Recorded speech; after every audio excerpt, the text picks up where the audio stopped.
ABC Listen. Podcasts, radio, news, music and more. Today's conversation includes references to drug use. Listener discretion is advised. Jayden Sheridan grew up in regional Victoria, in a town where the future looked pretty grim. And for Jayden, home wasn't any kind of refuge either. His mum wasn't always able to look after him. His biological dad wasn't in the picture at all. So Jayden slept at his nan's or couch surfed. At one point, he lived in an empty commission home with his best mate, whose family were all in jail. Not surprisingly, all of this instability made Jayden a lost and angry kid. He got in trouble for fighting, he sold drugs, and he took them. But in the midst of the chaos around him, the local skate park was one place where Jayden found security and identity. Then when Jayden was just 17, he got some life-changing news. He was going to be a father. And with no positive male role models in sight, Jayden went straight to the place he knew best, the skate park, where he worked out himself how to be a good dad, and along the way, how to help change his town for the better. Jayden ended up founding his own charity called Gnarly Neighbours, which teaches kids how to skate, and where Jayden is the kind of role model he never had. Hi, Jayden. Hello. How did you get your first proper skateboard? What's that story? That one's actually a funny one. I won my first decent skateboard. That wasn't the Kmart kind of just what you could get your hands on, through Toasted TV. What pray tell is Toasted TV? So Toasted TV was the Cartoon Network kind of thing before school that everyone would watch, and most people would know as Cheese TV. I was in that weird little age category where it ticked over, and they had Pip and Dan on there. Same cartoons, just different hosts. And there was a photo competition on there, and I entered it, and I was begging my mum to send the envelope away. And one day I rocked home from school, and there was a massive package there, and my stepdad and mum were kind of scratching their heads like, what is this? So I opened it up, and it was an Australian brand Q-Day skateboard, and couldn't have went to someone more like stoked. It just made my life at that point. Like, it was the best thing ever. So you won the skateboard from a TV competition. What was different about skating with that better board? How did it feel? Do you remember? Just the smoothness and stuff. Like, the skateboards that are pushed out to Kmart and stuff like that, and the wheels are just like the lowest quality. They don't do what they're meant to. The bearings, they don't turn properly, and it can really discourage people from skateboarding. So having that cool skateboard plus the brownie points for being like a rad skater, it helped a lot. What did it look like? Did it have good graphics and stuff? It was fluoro pink and black. I think I was that kid running around, never had the Vans, wasn't lucky enough for the Vans, but I had the pink checkered Dunlop volleys. So I thought it was pretty hip. It was pretty fitting. How old were you when you first started skating? I think I was 9. Yeah, so I've been skating, just turned 30 the other day. So, yeah, 21 years. And was it something that you kind of took to right away? Yeah, 100%. So that's what my brain grabbed onto. That was, like I always said, stuff team sports. Why? Why did team sports work I had the coordination of a newborn giraffe. And I think I was too insecure and stuff like that, maybe to yell out for the ball. And once I got the ball, I didn't know what to do with it. It's like I'd eaten popcorn. Yeah, so it just kind of, it was a way I could show my creativity, be myself, have a different style to everyone else, but it still be okay. And just going to the skate park and having that common interest with people really helped. So the town where you grew up, Jayden, what kind of place was it when you were a kid? Well, it's Seymour. So Seymour's an hour and a half north of Melbourne. It's been labelled as the end of somewhere, middle of nowhere quite a few times, and growing up there, that's exactly how it felt. It's top 9% disadvantaged towns in Victoria, low socioeconomic. I think a third of the town is commission housing, and a third of the average income is less than $500 per household. So DV rate is triple the state's average. It's a dumping ground for a lot of people that are coming out of jail or low low socioeconomic backgrounds. So as a little kid, before you were, I guess, kind of aware of that, was it a place with a lot of freedom? Like, I imagine there's bush around, and how would you spend your time as a little kid outside? Being a little kid there and like being kind of ignorant, like ignorance is bliss to that side of it and not seeing that, it was so much fun. We would run around, we'd always have bindies in our feet, sometimes glass because we never had shoes on, running around on bikes, always getting hurt, learning them life lessons, the crucial ones, going to the shops. It's like kids these days don't know, like they've got a phone, so if they are on the way to the shops and they hurt themselves or need help, they call. We didn't have that back then. So there's a lot of life lessons we got from it, kind of being a bit more not so polished and like looked after.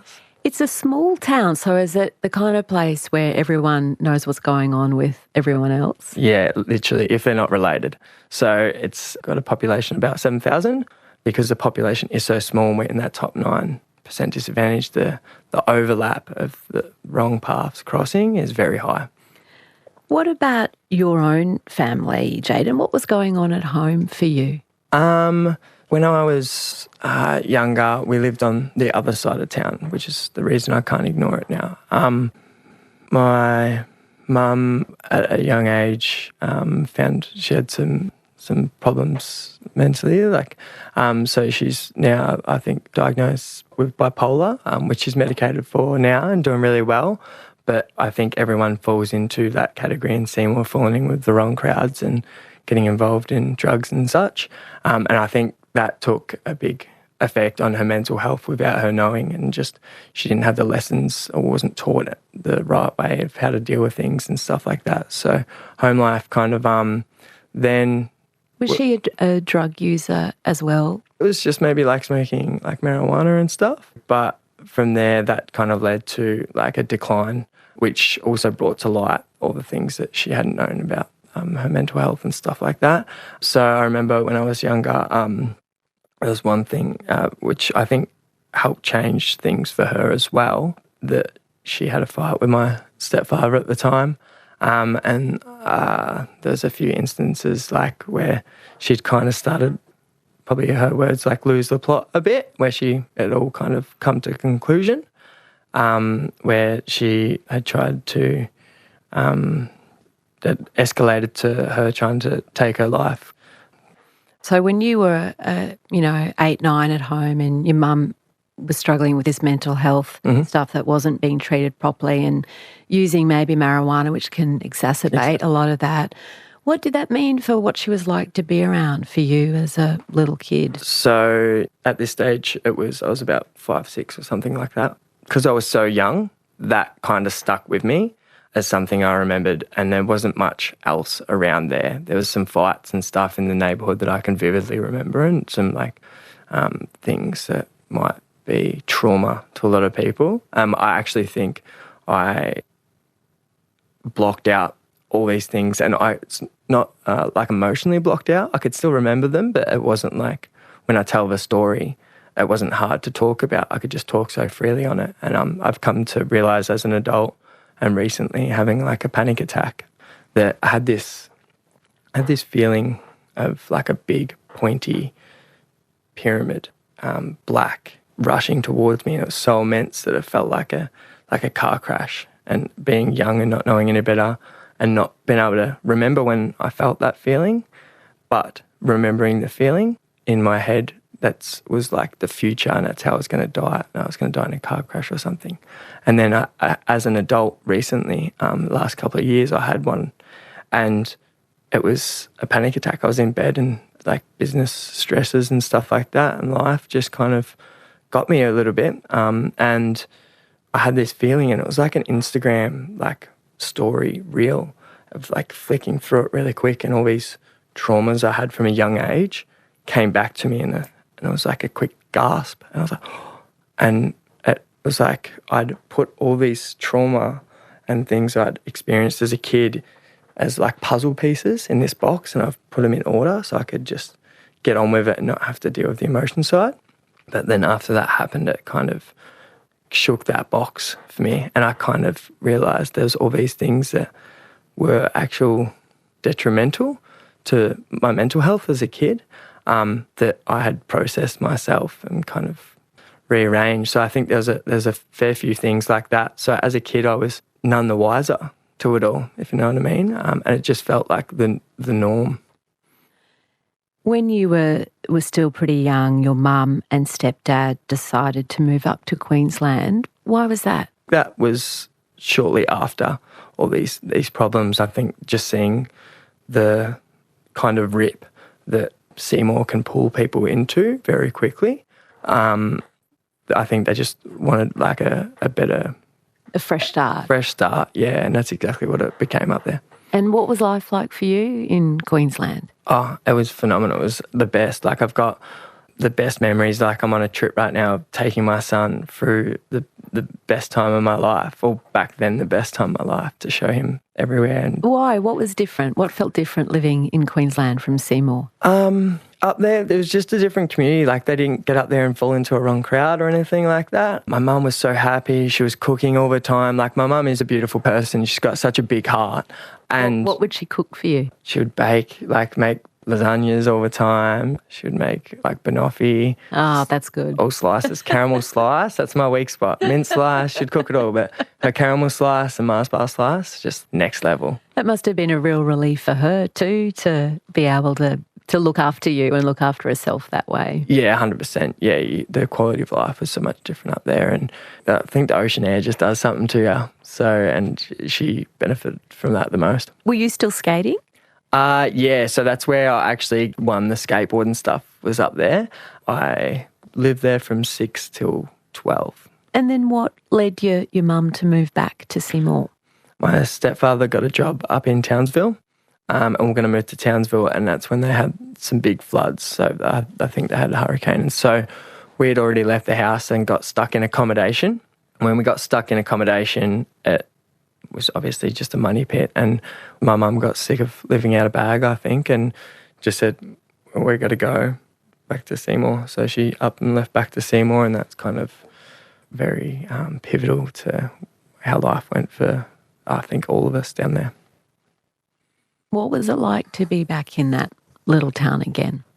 In Queensland, before I left, I was bullied pretty bad in school. So when I got to Seymour, for me, it was the fresh start. The fresh start, not knowing any better and wanting to fit in somewhere so badly.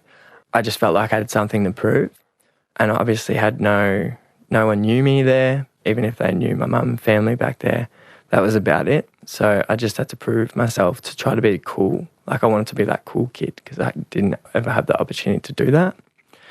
And then that led to me at a young age trying to fit in with the older kids, lying about things, going out drinking from 12 years old. And I had no older siblings, like no one had responsibility for me. So no one really cared, or like if they cared, who were they going to kind of tell about it? Was your mum keeping much of an eye on you at that point? I think, like, I guess I would say that was a different time. Like, in a small town, it was easy for me to just go out and do things. Like, she didn't know I was going out to do all this stuff. And once I did get caught for going out drinking and I passed out somewhere and someone had let her know, I did get grounded. Like, it wasn't like she was like, oh yeah, cool, just go do what you want. She still did care. You got involved in fighting. What do you remember about that? Yeah, there was like, it started kind of just in school, and just the typical schoolyard toxic masculinity that's, I think, ingrained. And this bit's all, I mean, it's just a mystery to me, that urge that lots of young guys have. Like, do you remember wanting to fight, or did you kind of feel you had to? Oh, no, definitely felt like I had to. Yeah, for sure. Which is a big journey I'm going down now to help other people, and especially school-age students, realise it's not the way. But people had older brothers and stuff like that, and I didn't get into the fighting. Like, I tried to ignore it as much as possible and not get involved, and then it started to happen in school to defend myself and stuff like that. I think it didn't come more prominent until I was a bit older, and I had some hardships. I was just angry at the world, and that's what led me to go down the path of fighting a lot and getting into a lot of trouble. You ended up being put on probation. Was that for fighting, Jayden? Yeah, that was for fighting. So I think what led to all of this is home life. So my stepdad and my mother were using marijuana after getting back there again. And then they split up, and then that kind of took my mum into a bit of a spiral, and probably feeling sorry for herself once again, no tools. And then, so from there was a string of boyfriends, me just going out and kind of, I couldn't be at home because my mum was using drugs, and her mental health, she became unwell again. She said her meds had been changed over and stuff like that. So she was dealing with her own stuff and couldn't be the parent to us that she probably wanted to be as well. And so from there, it was just kind of that trying to prove myself to other people. And then once things started getting worse and worse, was kicked out of school. And then from there, the skate park just became the sanctuary, as we've kind of mentioned, and the role models there just weren't positive. It wasn't a good place to find anyone to look up to. So I think that's where it began and led down to me being on probation, was just being angry at the world and wanting to stamp authority into the world and make myself known and prove myself to these who weren't positive role models, and these people that I was once looking up to, and now there's very few like doing well now and being on the straight and narrow, and it's either heavily involved in drugs, in jail for drug offences, murder, attempted murder, if not their life taken away as a product of that. That was the circle we were in. After you were put on probation, it was decided that you couldn't go back and live with your mum. So where were you sent? Who did you go and live with? So I was shipped off to go live with my uncle, and he was fresh out of jail and swore he was not using. Where was he living? So he was living in WA. So he was living just out of Perth. And then when I got up there, it was very obvious that he was still using. He was a heroin addict. And I got up there, and after moving in with him, he got kicked out of the house a week later. And then he would take me to go to work or go skate or something like that, and would work for however long, and then he would just go pick up some friends and would sit in car parks for hours, either waiting for him to get his drugs or him doing the drugs, and I'd just be there, and his girlfriend at the time didn't know, so I was kind of like the little scapegoat. How old were you? I was about 14, 15 when that happened. I remember having like a CD in a car, and it was like a Bliss and Esso CD, and I felt like that CD parented me in the way that when I was in the car, that's all I had. So I would just listen to that on repeat. I can tell you every single word of every single lyric on that thing, because that's all I had to look forward to. Was there any other adult in Perth who had their eyes on you, like a teacher or anybody? I was actually very fortunate when he lost the house. We had no choice but to move in with his girlfriend's family. It was a little 3-bedroom house with about like 8 to 10 of us living there. And it was one of the best senses of family at that time for me. It was actually beautiful. Like it wasn't ideal, and but it was, for me, it felt so good. Like there was a household of Indigenous family, half Yamaji, half Noongar, and I kind of just fell into their culture and their ways of things, and it was such an eye-opener for me moving from this small little bogan town where it's so easy to fall into racist, bigotry, misogynistic and everything ways, and just like it was my first mind opening to like different cultures and stuff like that. You know, it's so clear that that's, in terms of what was going on with your uncle and his drug use, a terrible thing to happen around a kid. Yeah. Are you angry looking back, or how do you think about those adults from this place in your life, looking back at what you were thrown into at that age? There's two sides of it for me. My uncle, he's an adult now and he can make his own decisions. He wasn't given the right tools. Like I'm pretty understanding on that for people, but I wouldn't have the time of day for him. My mother, on the other hand, you can't hate the roots of the tree without hating the tree. And my mum, she's a beautiful soul. She wasn't given didn't have the tools, as I've said multiple times. And I did have resentment for a long time, especially after having my son and knowing I would never, ever put him in the positions of like falling into the wrong stuff, especially again. But at the end of the day, like if I carry that resentment around with me, it's like that is just a kind of energy I'll be teaching and passing on. It just becomes a vicious cycle. I think that removes any accountability on my end as well, which is something I'd love to teach even my mum. Like I know some things would be hard for her to talk about because there's that lack of accountability. But I think I've seen her grow and grow more the more I've had grace for all these things and show her I've got grace. And yeah, so I think there's that two sides of it. It's like there's people that can't change and there's people that are trying to do better. How did you finally get out of that situation with your uncle in Perth? So I just kind of like begged to fly back and my mum couldn't afford it. She said I had to wait, like it was like however long before she can get the money. So then I ended up just kind of having to wait until I could get flown back. Were you using drugs yourself by that point?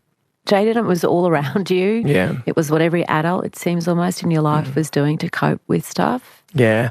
I actually never used drugs before then because I'd seen what it had done to people around me in my life. So I didn't use drugs until I was in Perth when I felt worthless. And the school I was going to there, people were selling their ADHD medication. They sold it for like $1 a pill or something like that. And I was buying them not knowing if I was going to do them. So is it sort of like taking a pharmaceutical version of speed or something? Yeah, exactly. So, and I didn't even know at the time. And I was trying to fit in with the people because that's what was happening at this school. And it's like very low socioeconomic and very, very rough. So I was just trying to fit in, do what I could to fit in, I guess, while also feeling worthless. So it was just a recipe for disaster. Yeah, so I did it up there and tried it for the first time. And then once I did it, I had just like this feeling of impending doom, like knowing that subconscious in my head was just like, you're going to become like that. So it kind of kicked me out of it really quick. And then I did try things along the way once I moved back. But then that voice kind of overwrote every single time and I wasn't actually using drugs. But you were selling drugs? You were making money from drugs? How did they work together, the not using but the selling? Yeah, well, when I moved back, I did live with my mum again for a bit.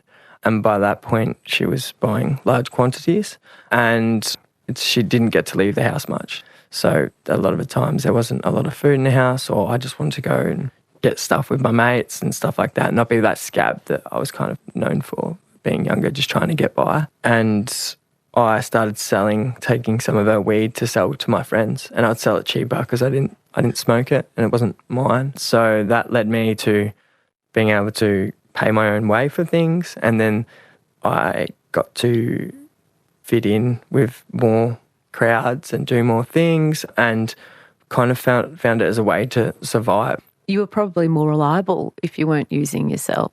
Exactly right, yeah. So, and then because I wasn't using, I was doing it cheaper than everyone in town. So that brought everyone, the young people, the old people and everything like that. Things weren't great at your mum's place, so you weren't living there. Where were you sleeping? So my nan took me on for a bit and then I was getting in a lot of trouble. And my nan is a beautiful human as well. And some of the time as well, being an angry young teenager, probably wasn't the best to her as well. And so I made myself not welcome there at times. And where would you stay then? So I was just couch hopping with friends and I was getting drunk all the time and just sleeping on friends' couches until my friend's family was all in jail. And we had a little commission house that we stayed in and lived in together. At what, 16, 17? Yeah, 16, 17. And so the two of you guys living there at that age together, I mean, was it a crazy party house? What was life like when the two of you were there, almost in charge, I guess, of yourselves and that house? So a bit of both, to be honest. Like on the weekends it became the party house, but even before that it was actually a home. We would cook, would clean, The house was always tidy to like a 16-year-old's kind of So you actually standard. sort of stepped up and took it as a chance to look after yourselves differently. Yeah, 100%. And that's the most, like, we went to school, we got up in the morning, we got ready together because we kind of had that, our own like leadership and wanted to be better. And it had no negative forces around us. So it was actually, it was really great. And like, it kind of, I think for both of us, started that journey of us doing better for ourselves and having just something to look forward to in life.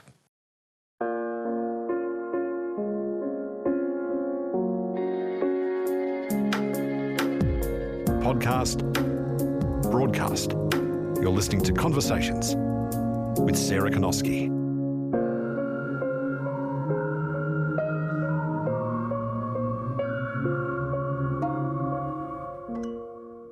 How did you think about the future for yourself back then, Jayden? Like, what did you imagine it might look like? I didn't think there was one. I clicked 30 like recently, the last couple of months, and until I had my son.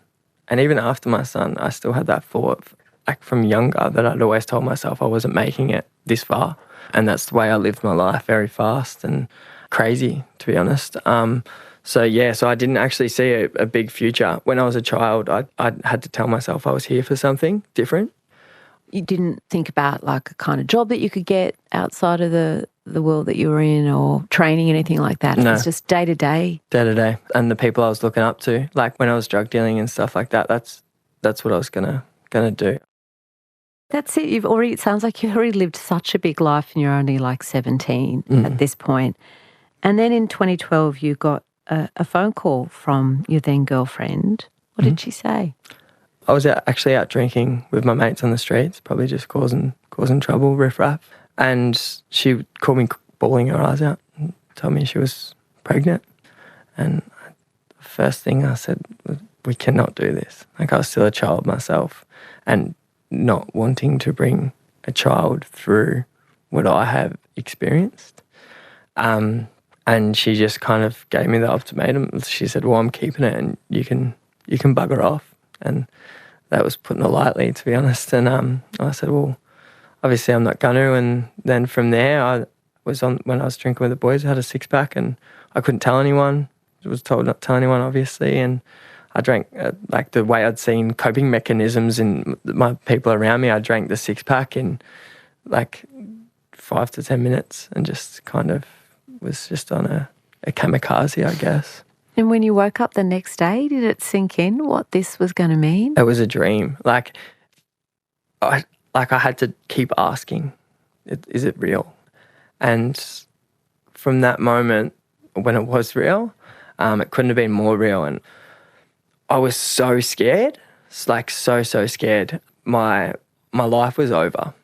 I thought to myself, my life is over. I was 17, about to turn 18, when I thought my life could get better, and I thought my life was over. And I was correct, just not in the way I thought. Like, my life was over, but that was that life, and that was all about to get left behind me, because I let go of the white knuckles and stopped being angry at the world and said, I've got to do something, use the same energy and aggression in a positive way to do something about it.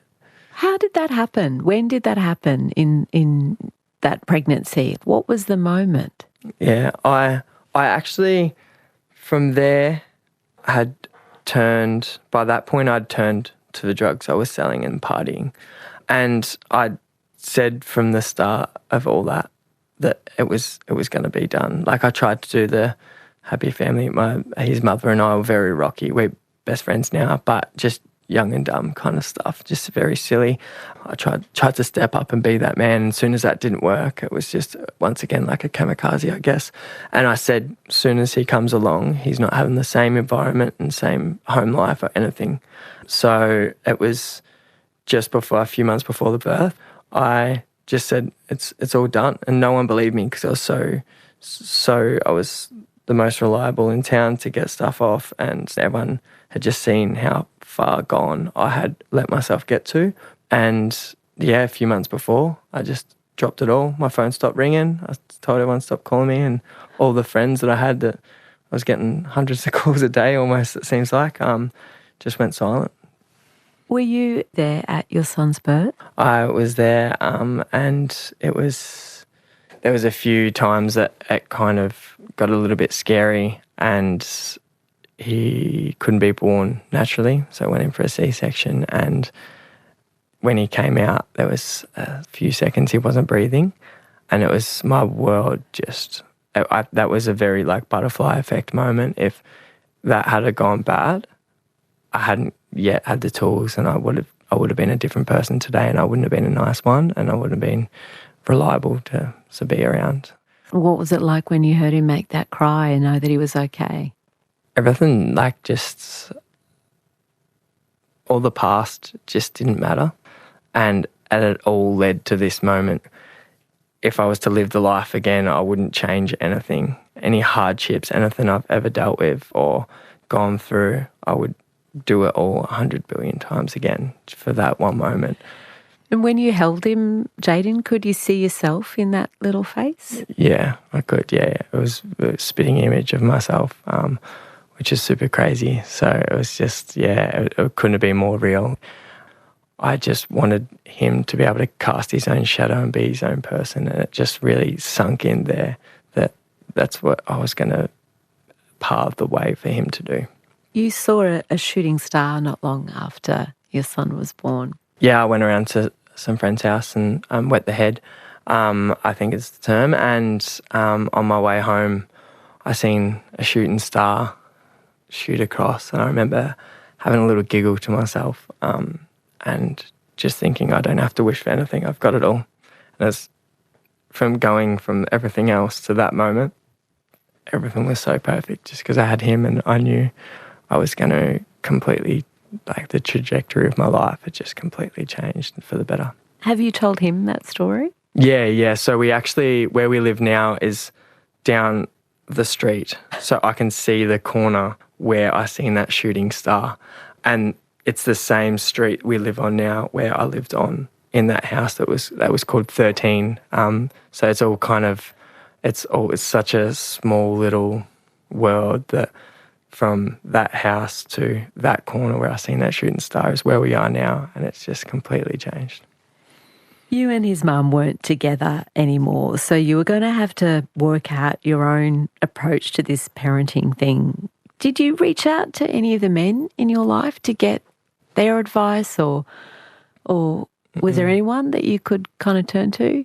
Not really, and I think I liked that aspect of it all. I think I knew what I needed to be for my lack of, and as I said before, I could pave the way for Brooklyn to cast his own shadow, make his own decisions, and show him by me dreaming for more, that would then teach him to do so. So I actually kind of, can you say winging it when talking about I think fatherhood? you have to say it. Yeah. So I was just winging it, and but diving so deep into thought processes, what's gone through my brain, and teaching that to him. And even when he's teaching me, he doesn't know, he's taught me more than anyone ever could in this life, because anything he said to me, I was taking and I was doing the research and I was giving it back to him as a transparent lesson that he could. So when he was just there as a little bub, and you've got this huge responsibility of being his dad, and not someone that you ever had give that to you, what kind of dad did you want to be? What sense did you have about the sort of dad you wanted to be and the sort of son you wanted to raise? I didn't want to be that I'm not around because I'm working so hard dad. I didn't want to, and I still don't want to give it to my son so easy that he doesn't know, he doesn't have the lessons of having to work for things and having to kind of show up and be the best version of himself as well, to also help him go through life. And that's why I say, when referencing other people and my mum and stuff, not having the tools in life to deal with things, I want him to have the tools, and I want him to do what he believes in. Because I've done this charity organisation thing, it doesn't mean he has to do that. I just want to show him that I'm following my dreams, so that gives him a kind of better idea that he can do exactly that and chase whatever dreams he believes in. So when he came along, Jayden, you were still just 18, like kid yourself in your own way. Were you still skating? Was that a big part of your life when he was born? Skating is what I turned back to. Like the skateboarding's always there. It's one of the beautiful things of it, and there's the life lessons that are ingrained in there. So the skate park once again actually became my sanctuary, but I was one of the role models. And was it a place to clear your head a bit? I mean, being around a little kid can be intense. Mm-hmm. Yeah, definitely so. And his mother and I were both learning, and at the time probably both very toxic to each other, and like anytime we'd have an argument or anything like that, like skate park, headphones in, and the world was just completely blocked out, and I could just kind of channel that now, which I think is still very prominent. You did a stint in Melbourne when Brooklyn was little, where you learned screen printing, you worked for the YMCA and started your own clothing brand. So you're really starting to build this different life for yourself there. What brought you back to Seymour full time? So I was always going to move back to Seymour full time because it was always 50-50, like 50-50.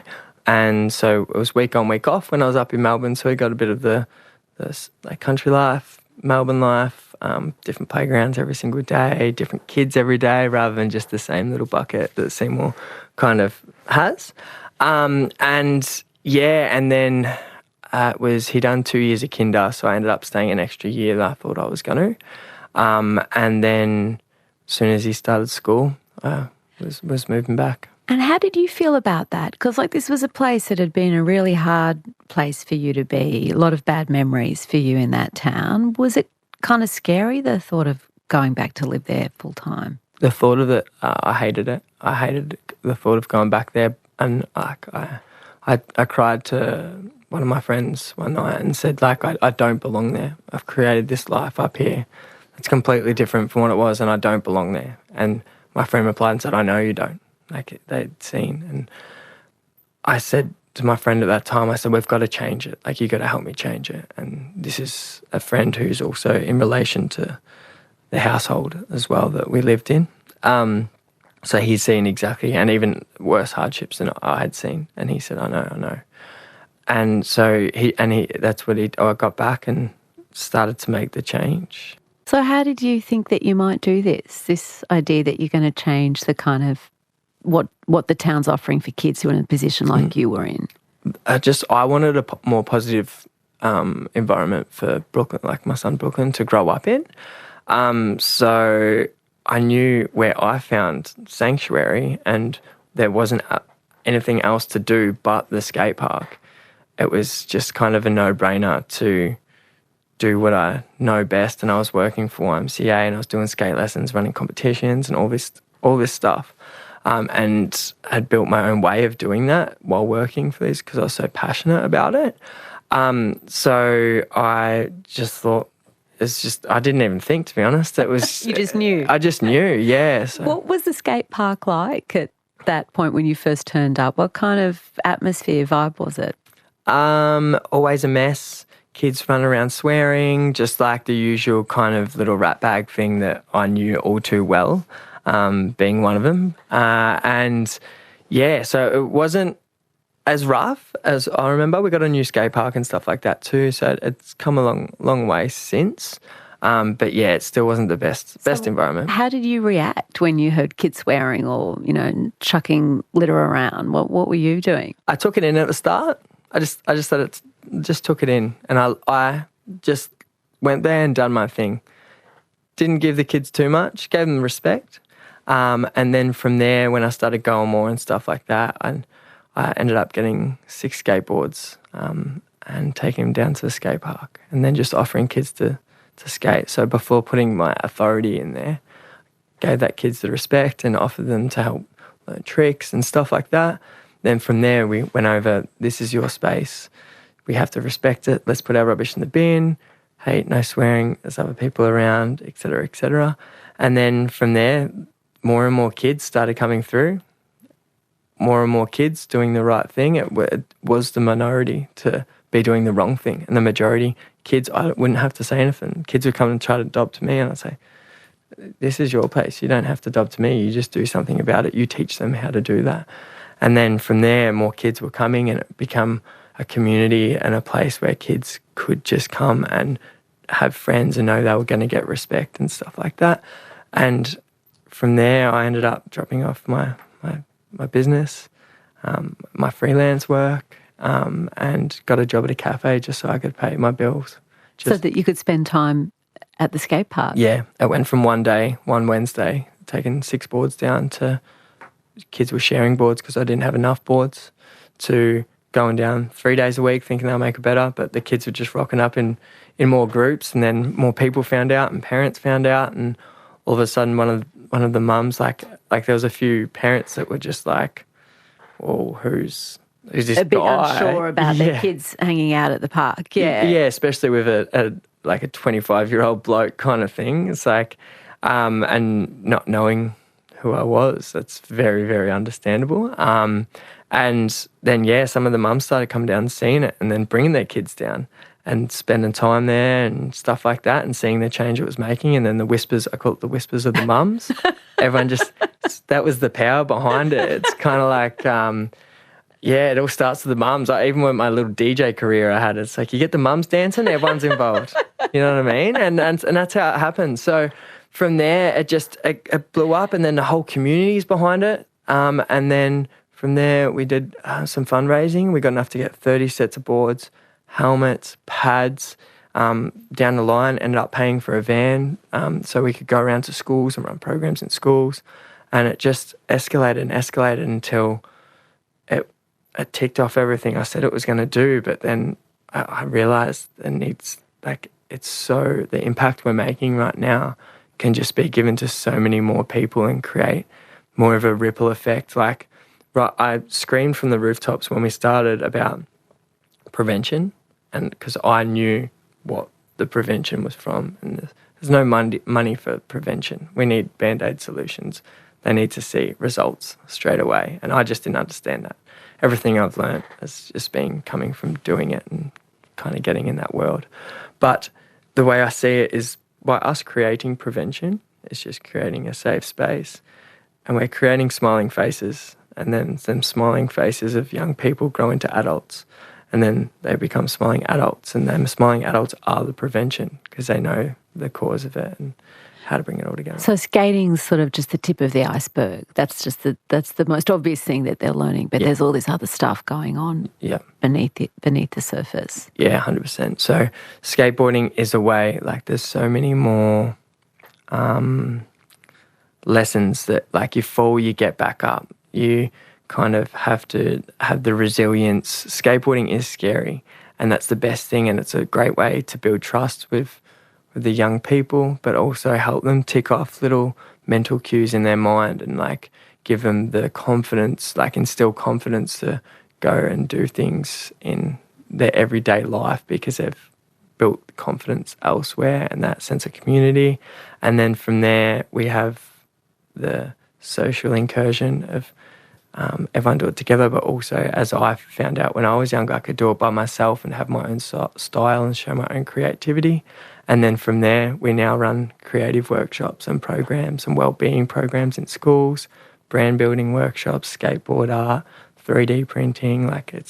This has all come out of this charity, Gnarly Neighbours, that you set up, all of these different aspects. Yeah, it's all my undiagnosed ADHD's hobbies just chucked into workshops, and we ask the young people, what do they want to do? And the way I see it is, when I was younger, I was creative and I did have all these things, but I had no one to share them with. And then when I kind of got bored with something, as kids do, and I say kids and I'm included in there because I'm the biggest one of them all, I throw something over my shoulder. And if I had the next creative thing in front of me when I was younger, and the next thing to give me that dopamine endorphin hit, I wouldn't have had to go down these wrong paths, or I would have had more outlets to come out of it and such. So that's what I see Gnarly Neighbours is. It's the mortar in the cracks that kids can fall into, and it's creating a foundation that they're creating their own mortar after we've kind of said and done. I mean, this is it's taken on such a bigger scope than you thought it might at the beginning, Jayden. What's it like when you take a moment to look at that, at what you've created? Do you get the chance to sort of even take a breath and just see how this thing has grown so impressively? I think it only happened as kind of recently, like we've just started the neighbourhood, which is our skate shop, cafe, print shop and skate park, and it's a social enterprise. And it's only happened since now when people come through and have a look at the place, and I'm showing them around and talking about how we can give employment opportunities to young people and all the pathways we provide now. And they say, this is cool, man. And I kind of find myself looking around with them, taking it in, going, yeah, it's pretty sick, hey, like, I accidentally just did this. and when I say I've accidentally just did this, like, it was just my thought. And it was this crazy thought that I just kind of had to run with. And the community got behind, and we've just created it together. It's, they say it takes a village, like, to raise a child. And it's like, we've done it as a village. Like, we've created the structures that every child can now kind of have accessible to them, lessons and their creativity just like exploding. It's already kind of grown so big, Gnarly Neighbours. Do you have plans for it? Like, what do you want to happen with it next? Yeah, I think the plans for the future have grown from strength to strength, and it's all happened. I could still consider us grassroots in the way of the impact that I see can be made and that is happening, can just be Australia-wide. And I would like to get, and I'm working on now, getting skateboarding into every school as a way of social incursion, and there's a way we're going to be doing that helps connect kids out of school.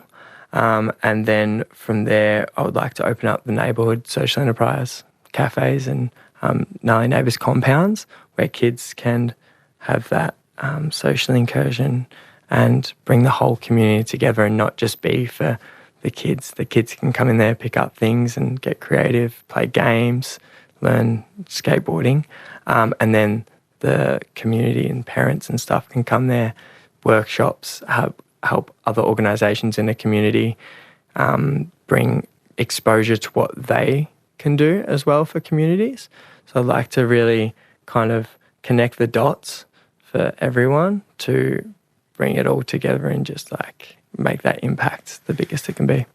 You said earlier, when you were a young kid getting into trouble, the fact that you're in a little town, everyone knows, and you get a reputation for being a bad kid or a problem kid. You must have a really different reputation in Seymour now. It's hard to go to the supermarket.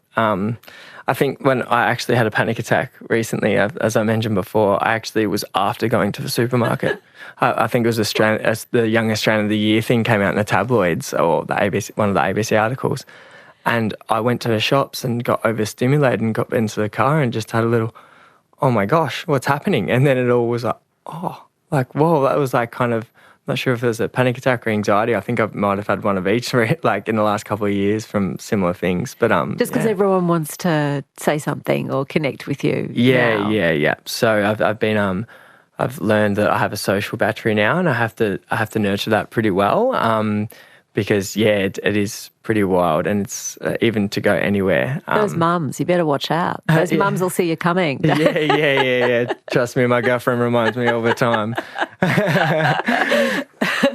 Does it feel like a place you're happy to live now? It wasn't when you were a kid, but do you love where you live now? It's where I belong. I think for the meantime, it's where I belong, and I couldn't imagine being anywhere else at this point in my life. I don't see me being there forever, maybe having like a HQ there, so then I can always come back. But I think I'm going to go Benjamin Button when Brooklyn's old enough and go see the world. And I had him very young, so I'm going to go and do that. And I'll take him with me. We'll just get 2 vans and he'll go one way, I'll go the other. He's not cramping my style, I'm not cramping his. And we'll rendezvous. I just want him to be able to see the world and choose his own path. For a 17-year-old guy who had the kind of life that you had, no real stable home, a lot of exposure to drugs and violence, drinking, using drugs themselves, dropped out of school, to get the news that your girlfriend was pregnant, like that 17-year-old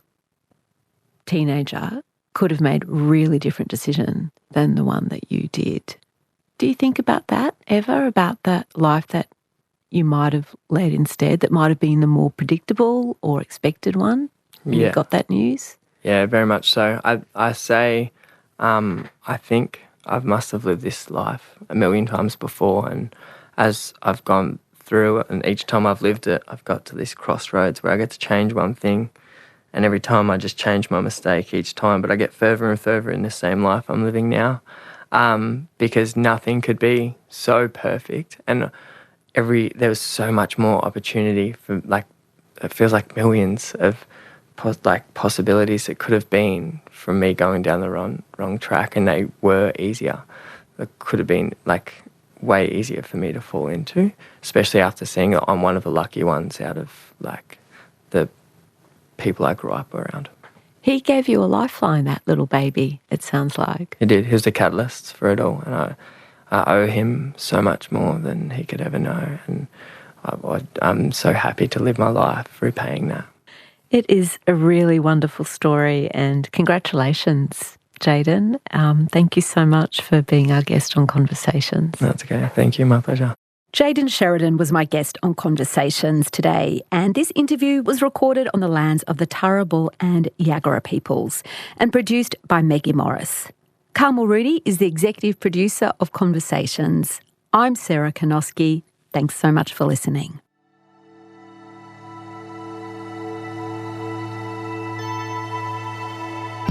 You've been listening to a podcast of Conversations with Sarah Kanoski. For more Conversations interviews, head to the website abc.net.au/conversations.